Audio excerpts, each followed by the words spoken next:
Buenas tardes, vamos a ver esta tarde configuración externa del cráneo. Siempre, cada vez que estudio el cráneo, lo veo como un edificio de 3 pisos, en el que encontramos primeramente abajo, en el piso inferior, lo que es la cavidad bucal, luego arriba, en el medio, la cavidad nasal, y en un piso más superior, la bóveda craneal. Ahora, entonces tenemos que tomar en cuenta que lo que es el techo de la cavidad oral es el piso de las fosas nasales, y el techo de las fosas nasales es el piso de la bóveda craneana, o en este caso la fosa craneana anterior. También en la cavidad craneana tenemos lo que son las órbitas y la cavidad para los oídos.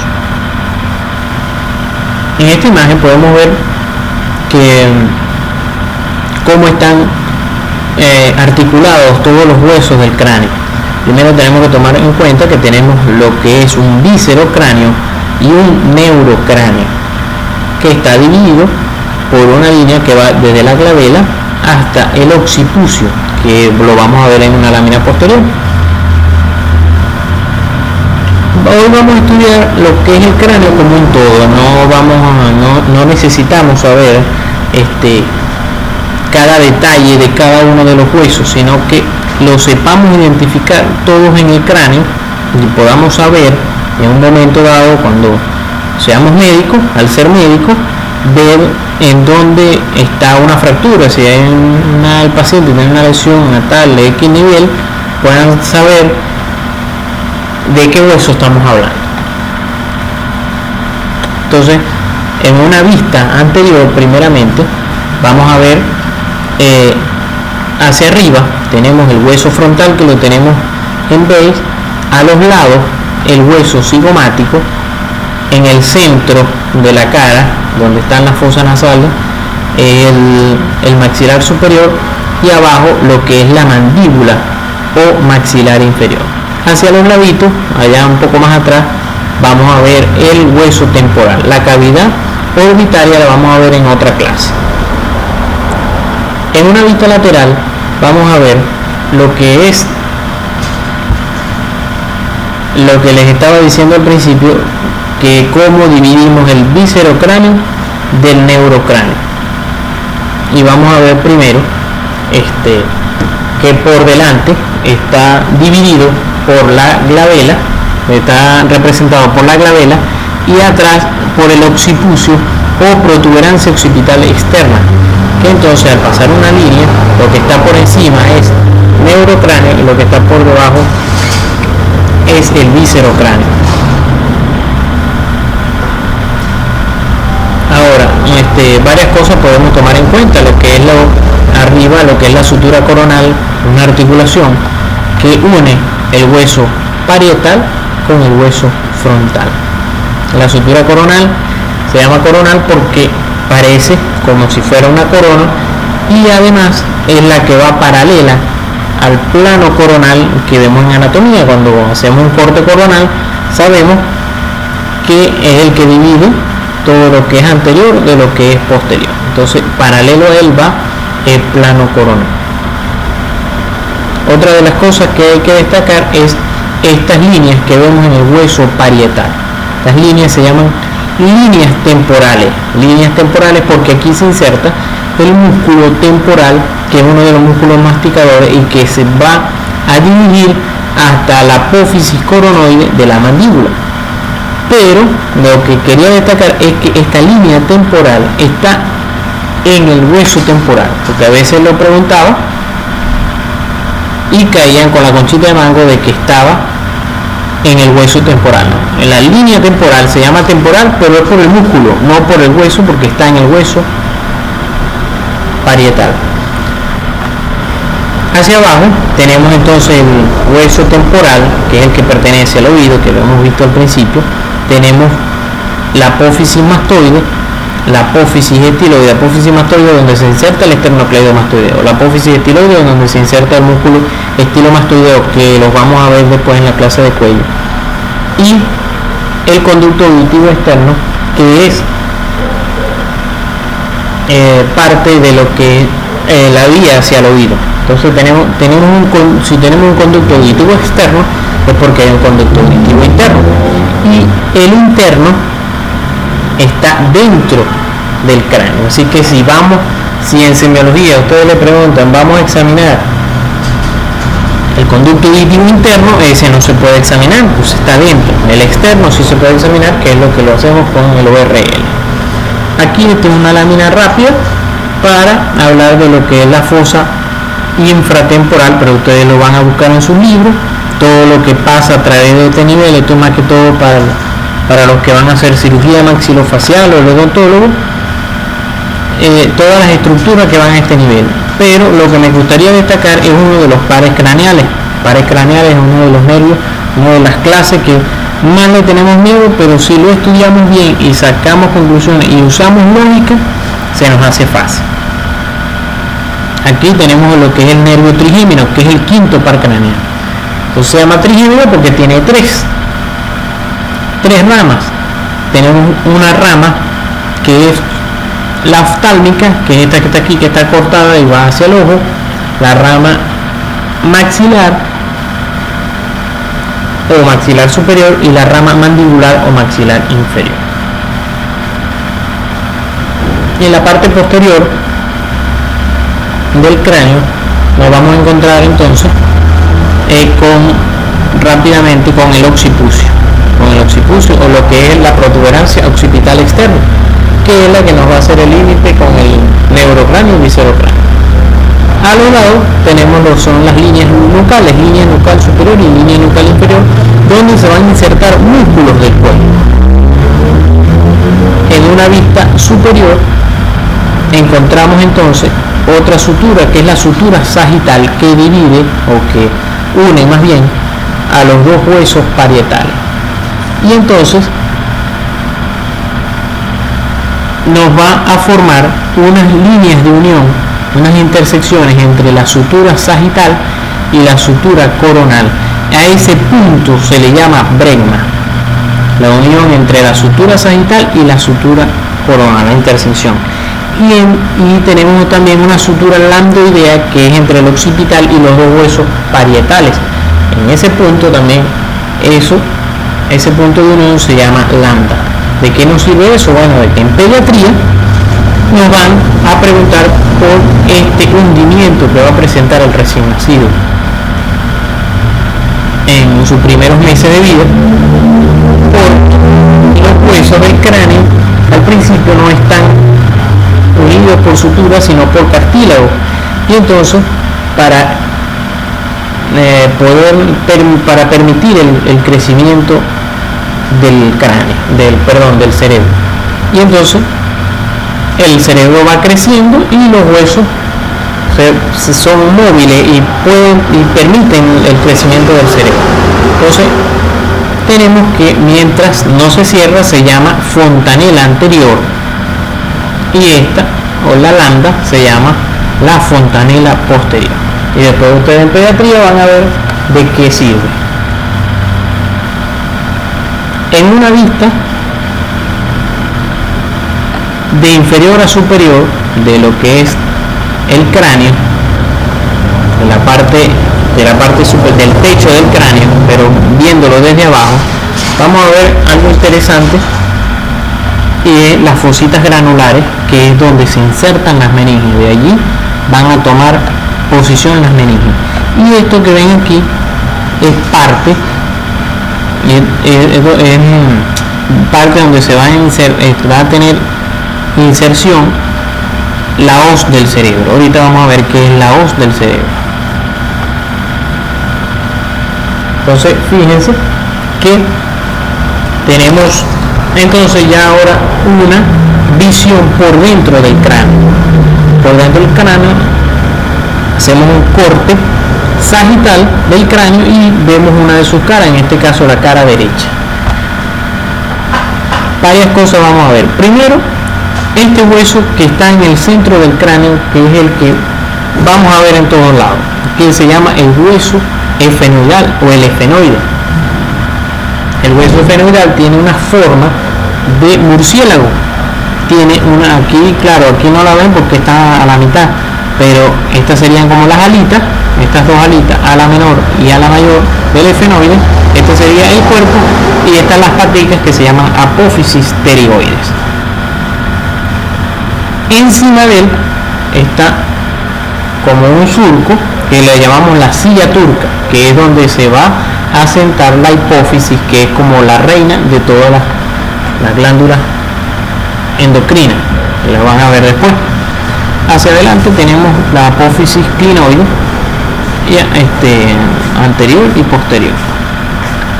Hacia adelante del hueso esfenoidal vamos a tener lo que es el hueso etmoidal. El hueso etmoidal presenta una lámina cribosa, que es esta que vemos aquí, hacia arriba la crista galli y hacia abajo la lámina vertical del hueso etmoides. Entonces este etmoides ahí hacia atrás es esfenoide. Le damos un balazo aquí al cráneo, la bala va a atravesar el hueso frontal, primero, después el etmoide y luego el esfenoides. Otra de las cosas a destacar es aquí que este es el hueso temporal y vamos a ver que tenemos el conducto auditivo interno. Aquí sí vemos el conducto auditivo interno, que es por donde van a pasar el séptimo y el octavo par craneal, que lo vamos a ver después. En este caso, a nivel ya de las fosas nasales, recordando entonces lo de los pisos, bóveda craneana, fosas nasales o cavidad nasal y cavidad oral. Lo que es entonces aquí en la cavidad nasal, vamos a ver que tenemos que aquí este es el tabique nasal, es decir, que se dejó por completo lo que es la fosa nasal derecha, porque esta sería la pared externa, esto que ustedes ven aquí, y esto la pared interna, que es el tabique nasal. La pared interna está formada por la lámina vertical del etmoides y el hueso vómer. La pared externa, ¿cómo está formada? Ya lo vamos a ver. Ahora, otra cosa, el techo de la fosa nasal, ¿qué la forma? La lámina cribosa, por donde va a salir el primer par craneal, que es el olfatorio. Y el piso de las fosas nasales, que es el mismo techo de la cavidad oral, que lo pregunté hasta el cansancio, y no sé qué les pasaba, que nunca se lo aprendían, era ¿quién lo formaba? El hueso maxilar superior y el hueso palatino. Entonces aquí vemos otro dibujo, lo mismo, la pared externa, esto sería la pared interna, lámina vertical del etmoides, el vómer. Ahora, si quitamos la pared interna, podemos acceder a la pared externa. En la pared externa, ¿qué nos vamos a encontrar? Varias cositas, varios huesos. Seguimos con el palatino y seguimos con el maxilar superior. Este es el hueso nasal, hueso frontal, el etmoides y el esfenoide. Ahora, ¿qué nos interesa aquí? Lo que llamamos los cornetes. Ustedes han escuchado muchas veces, tengo hipertrofia de los cornetes. Bueno, ¿qué son los cornetes? Son unas protuberancias, unas láminas de hueso que salen de la pared externa y se incurvan hacia abajo. ¿Lo ven? Salen de la pared externa y se incurvan hacia abajo y dejan un borde libre. Es decir, que yo me puedo meter a través por aquí. ¿No ven cómo aquí está cortado? Para que vean que yo me puedo meter por aquí. Ahora, tenemos entonces cornete superior, cornete medio y cornete inferior. El cornete superior y el medio pertenecen al hueso etmoidal.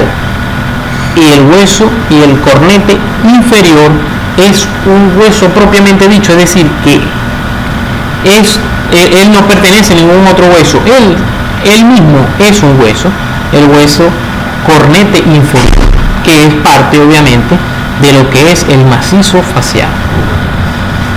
Ahora, tenemos varios agujeros y conductos que llegan aquí a las fosas nasales que drenan aire y drenan moco. Otra cosa es que entre este espacio que tenemos aquí, entre el cornete y la pared externa de las fosas nasales, es lo que llamamos meatos.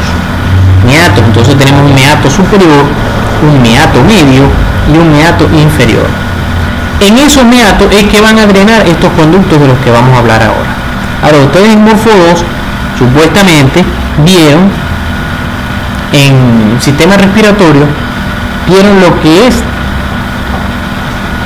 los senos paranasales. Senos paranasales, tenemos seno paranasal frontal, seno maxilar, que está a este nivel, seno etmoidal y seno esfenoidal. Ahora, les van a preguntar luego, ¿dónde drenan esos senos? ¿En qué meato drenan cada uno? Bueno, el seno frontal drena en el meato medio. ¿Lo vamos viendo aquí? Drena en el meato medio. El seno esfenoidal drena en el meato superior. El etmoidal, por eso son varias celvillas, entonces hay celvillas que drenan en el meato medio, que son las posteriores, y las anteriores, las celvillas anteriores drenan en el meato medio y las celvillas posteriores drenan en el meato superior. Ahora, el seno maxilar, que es el que nos está faltando, drena en el meato medio, y en el meato inferior solamente drena el conducto nasolagrimal, que es el que es un conducto que viene de la órbita y drena las lágrimas allí. Por eso es que cuando lloramos nos ponemos a moquear. Otra cosa que drena aquí es un conducto que se llama trompa de Eustaquio, que viene desde el oído medio, tenemos oído externo, oído medio y oído interno. En el oído medio, desde allí hay un conducto que drena en la parte posterior del meato medio, drena allí, y es el que cuando sentimos que tenemos los oídos tapados, cuando subimos, estamos en una altura y tragamos y se nos destapa, es porque drena el aire, la presión drena a través de ese conducto. Igual una foto de la pared externa de las fosas nasales, cornete superior, cornete medio, que pertenecen al etmoide, y cornete inferior, que es un hueso propiamente dicho.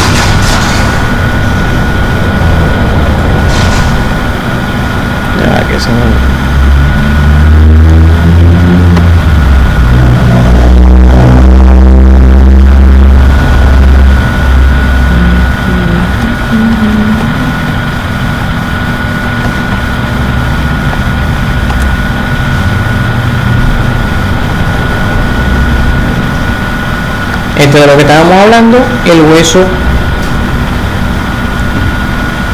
esfenoidal, que es como un murciélago. Tenemos el cuerpo, las alas, ala menor y ala mayor del esfenoides, sería esto la parte del cráneo. Aquí estaría sentado el cerebro.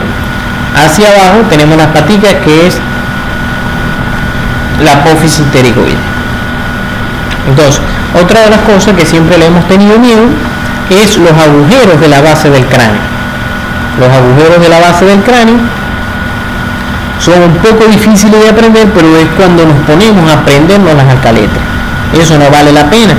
Yo sé que se lo van a exigir aprendérselo desde ahorita, pero no vale la pena. Yo mismo no lo preguntaba, sino hasta la segunda unidad, cuando ustedes en un sistema nervioso iban a ver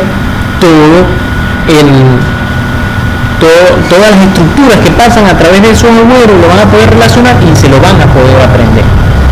Ahora, la base del cráneo se divide en fosa craneal anterior, media y posterior. Ahora, ¿cuáles son los límites?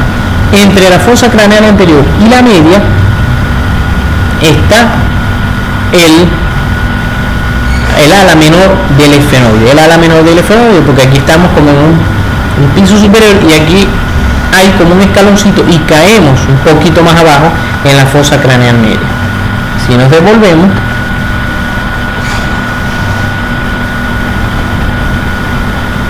aquí está, fíjense cómo están los niveles: fosa craneal anterior, aquí fosa craneal anterior, y fíjense que este es el ala menor del efenoide y caemos un poquito más abajo, y este sería la fosa craneal media, y después de esto, que ya vamos a ver, caemos en la fosa craneal posterior. Ahora, entre la fosa craneal media y la posterior tenemos este borde superior de la porción petrosa del hueso temporal. Borde superior de la porción petrosa del hueso temporal. Está entre el medio y posterior. Ahora, los agujeros, para darlos por encima, ¿cuáles son los más importantes hasta ahora? Los orificios de la lámina cribiforme que pertenecen al hueso etmoidal, ¿de acuerdo? Y por ahí va a pasar el primer par craneal. Ahora, ¿cómo se comunica el cráneo con la cavidad orbitaria?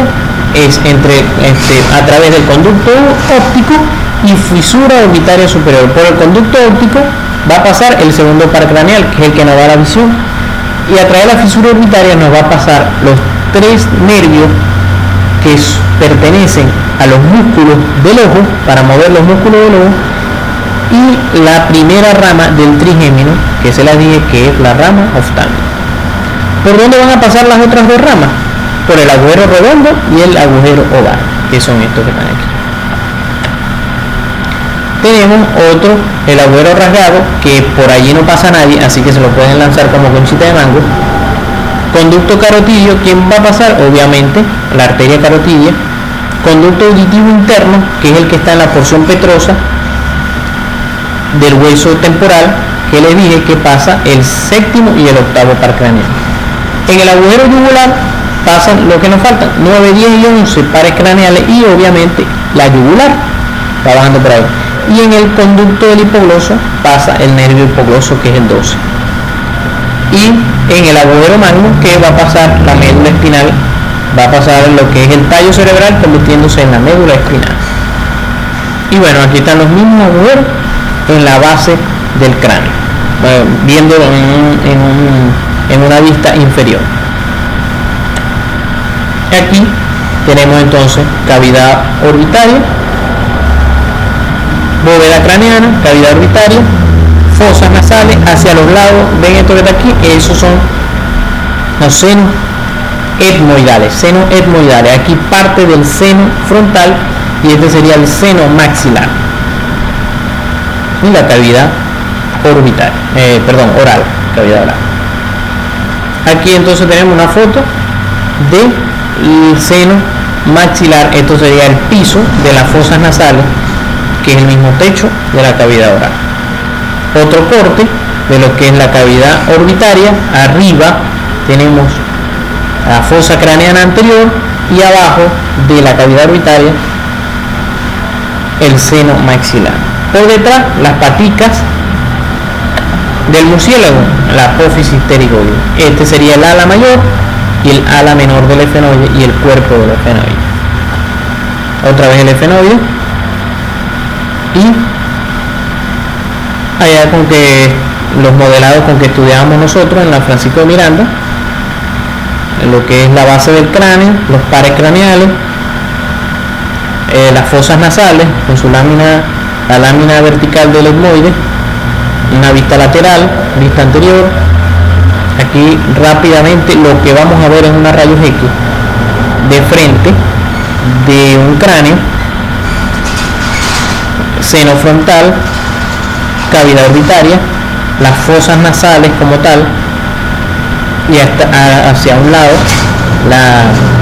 los senos etmoidales, seno maxilar y la mandíbula, rama de la mandíbula y el ángulo de la mandíbula. Y hacia un ladito podemos ver esta cavidad aquí, que es la apófisis mastoide.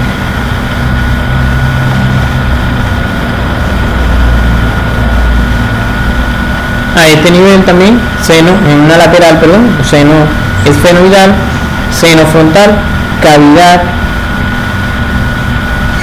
nasal, cavidad oral. Aquí en la columna cervical, primera cervical, segunda cervical, serían atlas y el axis. Este es un paciente que me llevó en el servicio de traumatología del Hospital Calle Sierra, donde vemos las varias fracturas que presentó este paciente posterior a un accidente de tránsito tipo colisión en moto. Y fíjense, yo nunca pensé como estudiante de medicina en el tiempo cuando estudiaba que iban a salir estos estudios de imágenes en 3D y vemos cómo este paciente presentó múltiples fracturas a nivel facial, y entonces uno tiene que diagnosticar la fractura, decir fractura de tal hueso, fractura de tal hueso, fractura de tal hueso, pero si no estudiamos, no sabemos los huesos, menos vamos a saber diagnosticar. Entonces es un estímulo para que ustedes estudien. Fíjense que este paciente presentó fractura de la mandíbula, del piso de la órbita, que es el maxilar superior, todo el hueso maxilar superior también a este nivel. Se fracturó el hueso cigomático, el arco cigomático, que no se los explique mucho tampoco, arco cigomático se fracturó también. Esto es una vista posterior, una vista casi inferior, todo de este lado también, del lado izquierdo, también tuvo fractura del malar, que es el mismo cigomático, el arco cigomático. Fíjense toda la fractura a este nivel.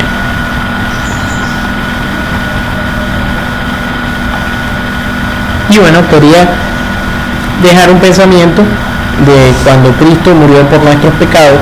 Él murió en lo que han escuchado en la cruz del Calvario. ¿Por qué se llama la cruz del Calvario? Porque allí era esa montañita donde él fue clavado, se llama el Calvario o lugar de la calavera, o sea, Calvario es en latín, y porque tenía una forma de calavera, era para recordar que allí fue donde Cristo murió por nuestros pecados. Y esta es una foto con unas alumnas en el servicio de traumatología en una guardia. Gracias.